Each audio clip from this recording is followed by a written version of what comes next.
The NBA offseason is well and truly underway, with a lot of shakeups already having been made, but there are still more moves to come, and today I'm going to be talking about one player from every Eastern Conference team who could be shipped out before the season starts. The Knicks have been in some big rumors so far, especially with links to Giannis and LeBron, but to me, neither of those are realistic. Looking at their roster, there aren't too many obvious trade candidates, so I think they could surprise us and move Josh Hart. Hart's been a great Knick, but we saw in the playoffs once again his limitations, especially on the offensive end. Between that, their previous depth issues, and the East being wide open this year, maybe Hart could be shipped out for a couple of pieces that would better fit Mike Brown's pace and space offense. For the Boston Celtics, they've had a busy offseason, trading away champions Drew Holiday and Kristaps Porzingis to get under the second apron. The return for Holiday was Anthony Simons, a score-first guard, whose poor defense leads me to believe that he's not long for Boston. They could just let Simons play out his expiring deal, but I think if someone across the league is interested in taking a chance on him, after all, he's close to a 20-point-per-game scorer who shoots well from three, Boston could easily send him packing once again.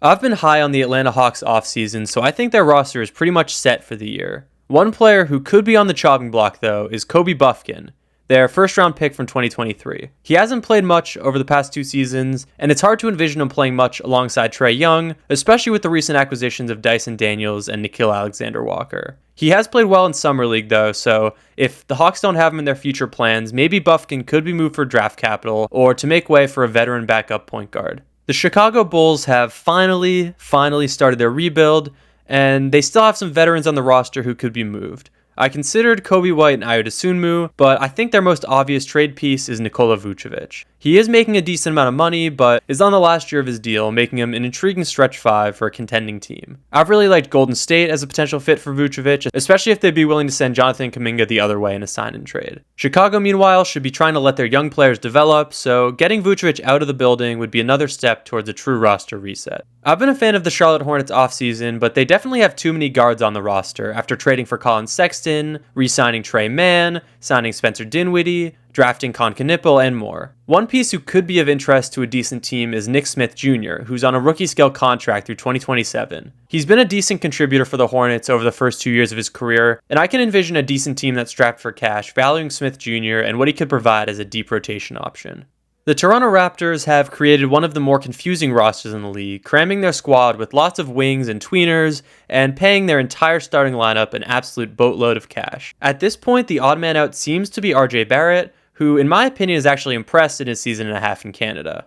I'm not sure what his market value would be, or if trading Barrett would actually make the Raptors better, but it's hard to imagine anyone taking on the contracts of Quickly, Ingram, or Pirtle, and I would keep hold of most of their role players for at least another season. Moving Barrett would free up more space for Jacoby Walter and Grady Dick, recent first-round picks, to get more minutes. In the end, it could actually make the Raptors roster a little more balanced. The Washington Wizards have an interesting roster construction of super young players and then veterans who are on expiring deals. One of the only outliers to this is Corey Kispert, who's inked to a long-term deal and entering his prime. He doesn't exactly fit the Wizards' timeline, and his excellent three-point shooting and reasonable contract could make him a potential target for contenders. Moving Kispert would also open up minutes for their abundance of combo guards and wings, especially including first-round picks Trey Johnson and Will Riley.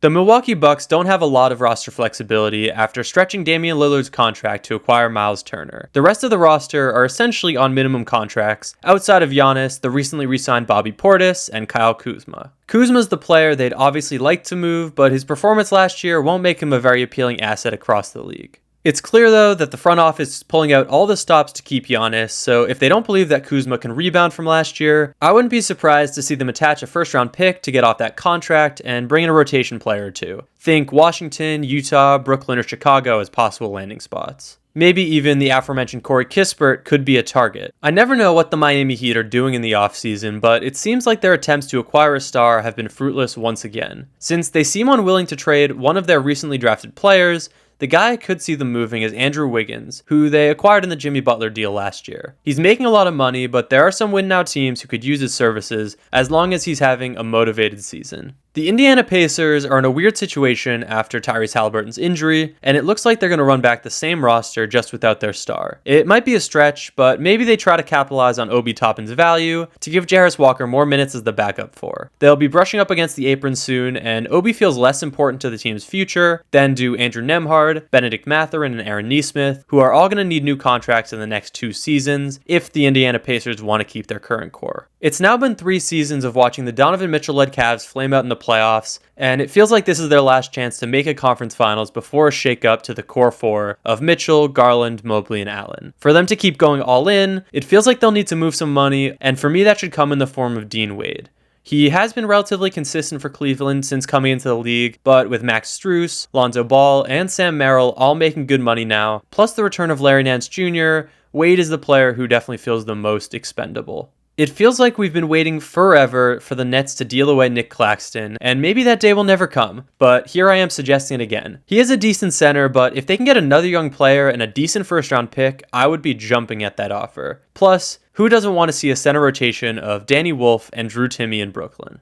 Detroit's offseason has been a little weird between Malik Beasley's gambling accusations, losing Tim Hardaway Jr., who ended up signing for a minimum, and then giving Duncan Robinson a huge bag. That said, I struggled to pick someone to trade away, so I ended up going for backup center Isaiah Stewart, who's been linked with moves away in the past. If they give Jalen Duren a big contract next year, Stewart's $15 million annually starts to feel a little rich for what he provides as a backup, but he is good enough to actually get some draft assets in return, so maybe they ship out Stewart before they have to pay Duren. The Philadelphia 76ers are one of the more interesting teams in the league right now because we don't know what Joel Embiid or Paul George are going to provide for them. Still, their roster has a bunch of talent, so I do think Philly will be going for it in the weak East this year. With that goal in mind, the clearest path I see to improving the roster is moving Kelly Oubre, who can be inconsistent year to year and has not shot well from 3 over the past few seasons. He's on an expiring deal that's only around $8 million, so he's probably a positive or neutral asset still, and maybe they can bring in a different veteran who might better fit what the 76ers are trying to do.